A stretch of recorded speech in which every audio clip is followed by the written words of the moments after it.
Good afternoon, everybody. Welcome to, I guess this is episode 3 of what we're calling Sheltering with the Soup. Today we have 4th District Supervisor Virginia Bass. Supervisor Bass, you want to say hi to everybody? Well, hello, everybody. I hope you're inside enjoying this time to yourself and making good use of it and learning how to shelter in place without losing your mind, because that's kind of what I've been struggling with, but I'm doing really good now. And one thing I know that at least Supervisor Wilson was doing to not lose his mind was show off his very vast one-can collection of soup. And I understand you have some soup as well. Well, I do. The problem is with my soup is once I start with a soup, I end up putting so many things in it, it turns into like a stew. So I have my crock pot out, which I'll show you because this has always got something going in it. And this week my selection was I called the chicken chili, but it's, as you can see, it's a stew. It's not a soup anymore, but it's got it's high fiber, high protein, low fat, really filling, and you can make something as large as that crock pot for less than $10. So it can feed a family. It's healthy. Kids like it, and you just throw a bunch of sour cream on it and cheddar cheese and things like that, and then it's not so healthy, but it's still good. So that would be my selection for the day. So you are eating well while you're sheltering in place. You're eating healthy while you're sheltering in place. Sometimes healthy. The scones I made yesterday and the peanut butter cookies the other day and the cheesecake I got into probably don't qualify. And that's one of the challenges I think a lot of us are going to have is we're probably eating more and it's harder to exercise. So that'll be in a future segment. Yeah, right. We'll have to do the keeping yourself healthy segment for sure. Okay, so let's go ahead and just jump into it. One of the reasons why we're doing this more on the board, so you can talk about some of the questions and concerns that we're receiving. And we'll see how many we can get through today. We've got about 3 or 4 questions that I know have been on a lot of people's. The first question is around flattening the curve. So can you tell us what you know about how the state is doing as far as flattening the curve, and when do you think we'll be able to get back to some kind of sense of normalcy? Well, it's funny. If you'd asked me anything about flattening the curve a month ago, I would have no idea what you're talking about. It's like, is the earth round or flat? You know, what is this really? What are they talking about?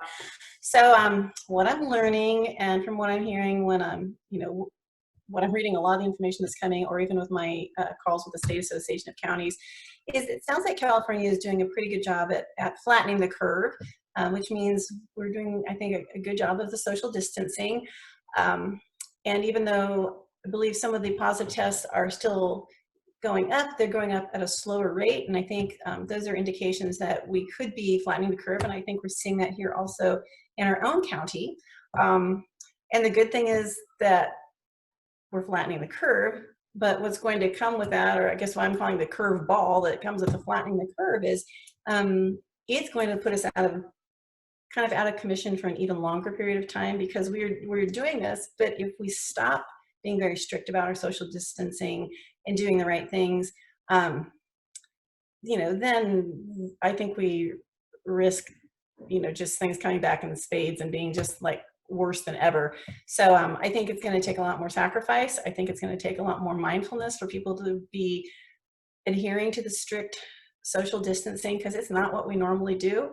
And but I think we're seeing results. And so in some ways, it may not seem like, it still seems pretty bleak out there at times, but the fact that we are seeing results, I hope people will take that under advisement and realize that it's not over. They still have to be very vigilant.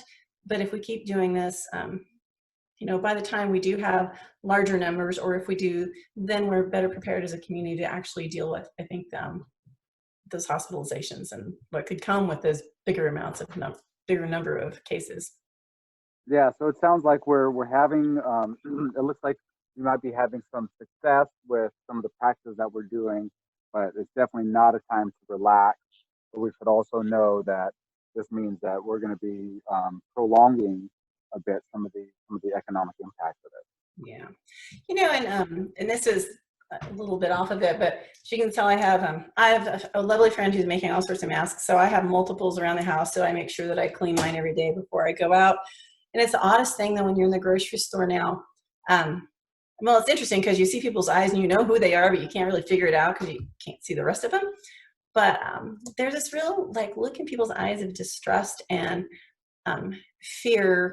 And, you know, on the one hand, I totally understand it. But on the other, it's kind of like, I don't know if it's such a good idea that we go out and we look at everybody as the potential source of evil, right? So I'm hoping that people kind of get used to this as, you know, being, well, I'm so tired of hearing as the new normal, but and just try to realize it's part of what we're having to do now. And it doesn't mean you have to, you know, glare at everybody you see like that they could be bringing you harm. To me, that actually harms people's psyche a lot more. Yeah, you know, I was talking with Supervisor Wilson ago, and you know, we were talking about a lot more people walking around our neighborhoods and like that, nice things, you know, and so you know, I hear, you know, even seeing people out in the grocery store and things like that, so that just make that eye contact with them and give them a smile, leave it in your face mask. You can still kind of see it in your eyes and in their eyes, just to keep that connection with the community, because we're all going through this together. And be kind to the people who work in the stores. I think for the most part, people are doing that, but I've seen a couple displays. I think people are stressed, and sometimes they take it out on the people who are, you know, bringing up the groceries or helping them, and that's just not, that doesn't help anybody, you know. So I think you're right. And the outdoor activities where we can walk, we are fortunate to be in a community where we can go walking, and you don't encounter a lot of folks. I mean, I'm like you, it's like I have woods behind my house, and I was going to go out there today, and I could get lost in my woods if I wanted to. But there's animals out there, so I don't want to. But you know, but it's like I have the ability, and a lot of people who live in communities that are much more densely populated than ours, they're not fortunate in that respect. So yeah. All right, so I think maybe we'll get to one or two more questions. We had talked a bit about seniors. So you can tell me, you know, from what you've heard from Dr. Frankovich and all the different guidances, what should seniors be doing to protect themselves? And sorry if you can hear some growling in the background. I've got 2 dogs, and they have been wrestling a lot. I thought your parents were in the background, because that's what mine are doing right now. Yeah, you know, as far as the seniors go, I spend a lot of time at the Senior Resource Center, so I worry a lot about the folks I'm not seeing right now, but this has given me an opportunity to spend a lot more time with my parents, who, my mom is 89 and my stepdad's like 92. They're independent, you know, this is not easy on them. So when you ask about the seniors and, you know, what I've been hearing, what I'm hearing and what I'm trying to get my own family to do are totally different things. And if my mom ends up watching this, I'm probably really in the doghouse. But it's like having teenagers back in the household, because it's like, no, you're not supposed to go outside. You went to the post office, and why did you do that today? Or my favorite is, I went over with the mail the other day, and nobody was home. The door was wide open. Heaters were on. Lights were on. Cell phone was left at the house, and nobody was there. And so I panicked, went to the hospital, called the doctor's office, and when I found them at home, the first thing I said was, you're on restriction. So that's why I really have a lot of concern about seniors, because for them, this is something they really haven't had to deal with. I put a mask on my mom, and I've never heard her laugh so loud in my life. It's like, no, you're not supposed to laugh. This is supposed to be really serious. So I think what they need to understand is, when you're 65 and older, you know, you are at greater risk. We're all at risk. Doesn't matter. We're finding now, you know, people are unfortunately contracting the illness and dying of all ages.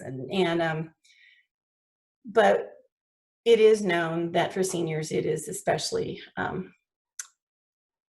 bad to get, because it's much harder for them to be able to recover. And so, you know, I think the most important thing, like for all of us, is that wash hands frequently, practice social distancing, and stay home when you can.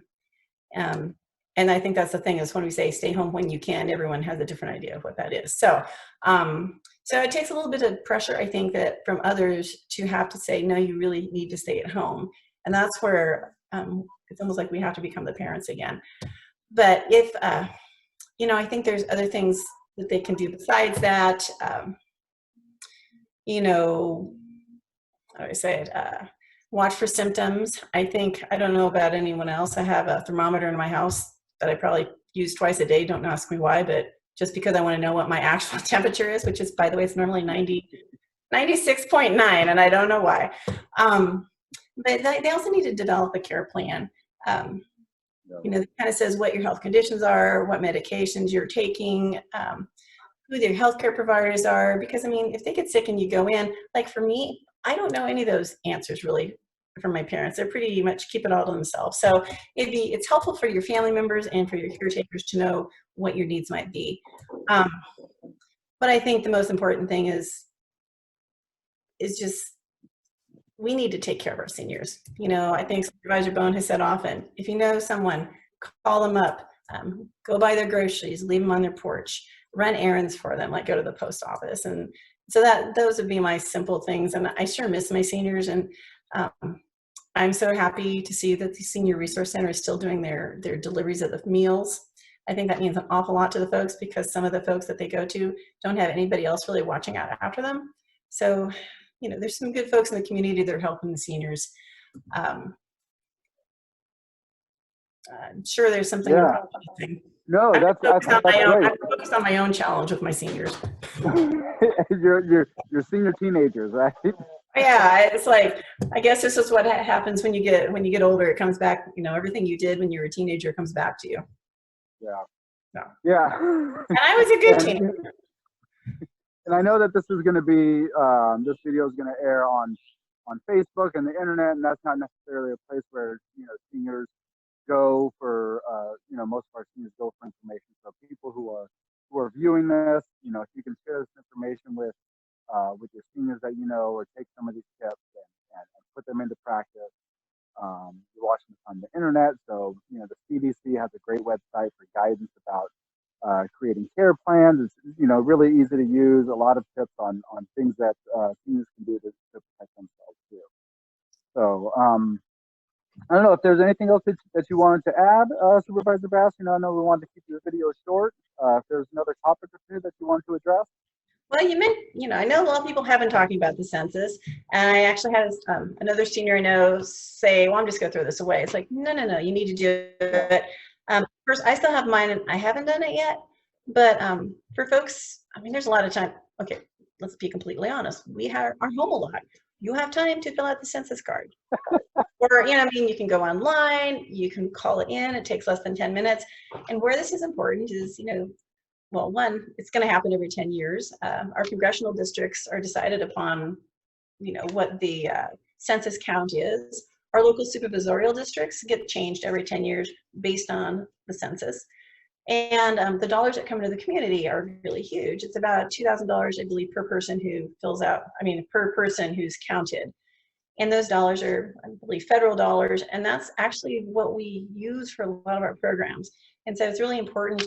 It's not just a piece of paper to throw away and just say, oh, it doesn't matter, because it does matter. It might seem like it doesn't matter now. It's kind of funny when you're going through something like this, the things that seemed so important a month ago just seem like a bunch of silliness now. But this is when they'll go on, and it'll stick with us for the next 10 years. So if we don't fill it out, it could actually be really damaging. So I would just recommend everybody, while you're sitting there thinking of what else you want to do and you don't want to clean the house anymore, to do that.